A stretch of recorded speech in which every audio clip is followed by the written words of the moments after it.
जगत में प्रत्येक व्यक्ति को किसी ना किसी प्रकार की निर्बलता अवश्य होती। जैसे कोई बहुत तेजी से दौड़ नहीं पाता तो कोई अधिक भार नहीं उठा पाता, कोई असाध्य रोग से पीड़ित रहता है तो कोई पढ़े हुए पाठों को स्मरण में नहीं रख पाता। ऐसे अनेकों उदाहरण और भी हैं। क्या आप किसी ऐसे व्यक्ति को जानते हैं जिसे सब कुछ प्राप्त हो और हम जीवन की उस एक निर्बलता को जीवन का केंद्र मानकर जीते हैं? इस कारणवश हृदय में दुख और असंतोष रहता है सदा। निर्बलता मनुष्य को जन्म से अथवा संजोग से प्राप्त होती है, किंतु उस निर्बलता को मनुष्य का मन अपनी मर्यादा बना लेता है। किंतु कुछ व्यक्ति ऐसे भी होते हैं जो अपने पुरुषार्थ और श्रम से उस निर्बलता को पराजित कर देते हैं। क्या भेद है उनमें और अन्य लोगों में? क्या आपने कभी विचार किया है? सरल सा उत्तर है इसका। जो व्यक्ति निर्बलता से पराजित नहीं होता, जो पुरुषार्थ करने का साहस रखता है हृदय में, वो निर्बलता को पार कर जाता है। अर्थात निर्बलता अवश्य ईश्वर देता है, किंतु मर्यादा मनुष्य का मन ही निर्मित करता है। स्वयं विचार कीजिए।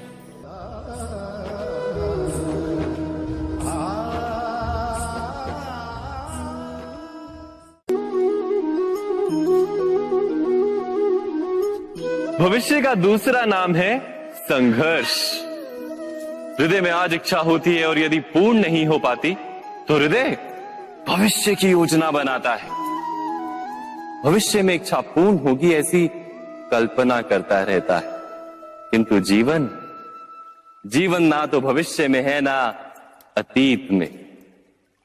जीवन तो इस क्षण का नाम है, अर्थात इस क्षण का अनुभव ही जीवन का अनुभव।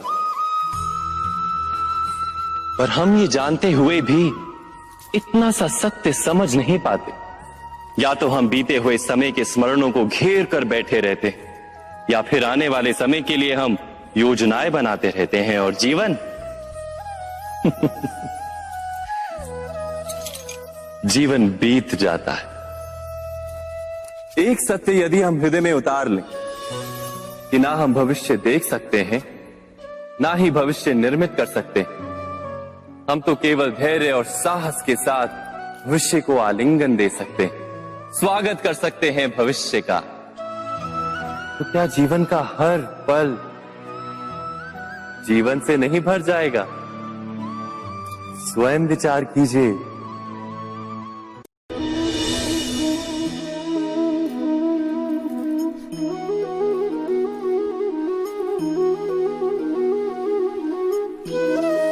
ज्ञान प्राप्ति सदा ही समर्पण से होती है, ये हम सब जानते हैं। किंतु समर्पण का वास्तविक महत्व क्या है? क्या हमने कभी विचार किया? मनुष्य का मन सदा ही ज्ञान प्राप्ति में विभिन्न बाधाओं को उत्पन्न करता है। कभी किसी अन्य विद्यार्थी से ईर्ष्या हो जाती है, कभी पढ़ाए हुए पाठों पर संदेह जन्मता है और कभी गुरु द्वारा दिया गया दंड मन को अहंकार से भर देता है। नहीं, क्या ऐसा नहीं होता? न जाने कैसे कैसे विचार मन को भटकाते हैं और मन की इसी अयोग्य स्थिति के कारण हम ज्ञान प्राप्त नहीं कर पाते। मन की योग्य स्थिति केवल समर्पण से निर्मित होती है। समर्पण मनुष्य के अहंकार का नाश करता है।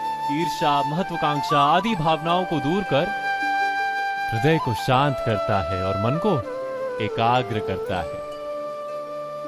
वास्तव में ईश्वर की सृष्टि में ना ज्ञान की मर्यादा है ना ज्ञानियों की। गुरु दत्तात्रेय ने तो गाय और श्वान से भी ज्ञान प्राप्त कर लिया था।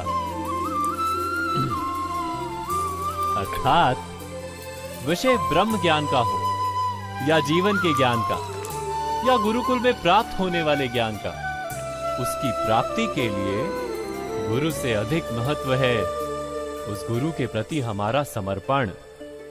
क्या ये सत्य नहीं?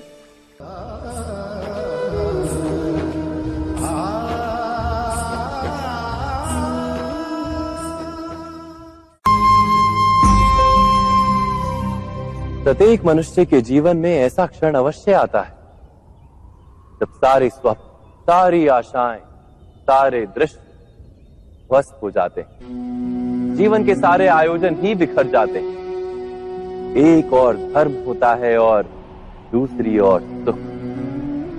इसी को धर्म संकट कहते हैं। जब धर्म का वहन ही संकट हो और धर्म का त्याग ही सुख हो। विचार कीजिए, कभी किसी स्वजन के विरुद्ध सत्य बोलने का अवसर प्राप्त हो जाता है, कभी ठीक दरिद्रता के समय सरलता से चोरी करने का मार्ग प्राप्त हो जाता है, कभी किसी शक्तिशाली राजनेता या राजा के कर्मचारी का अधर्म प्रकट हो जाता है। सबके जीवन में ऐसी घटना बनती ही रहती है। अधिकतर लोग ऐसे किसी क्षण को धर्म संकट के रूप में जान ही नहीं पाते।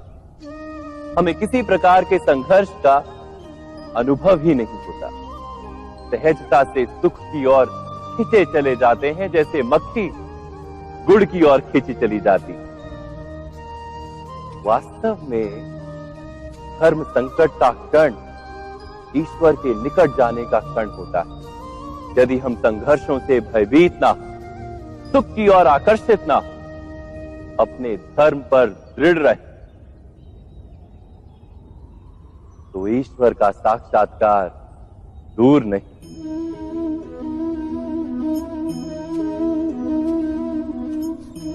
पवन से युद्ध करने वाला पत्ता यदि पेड़ से गिरता है तो भी आकाश की ओर उठता है।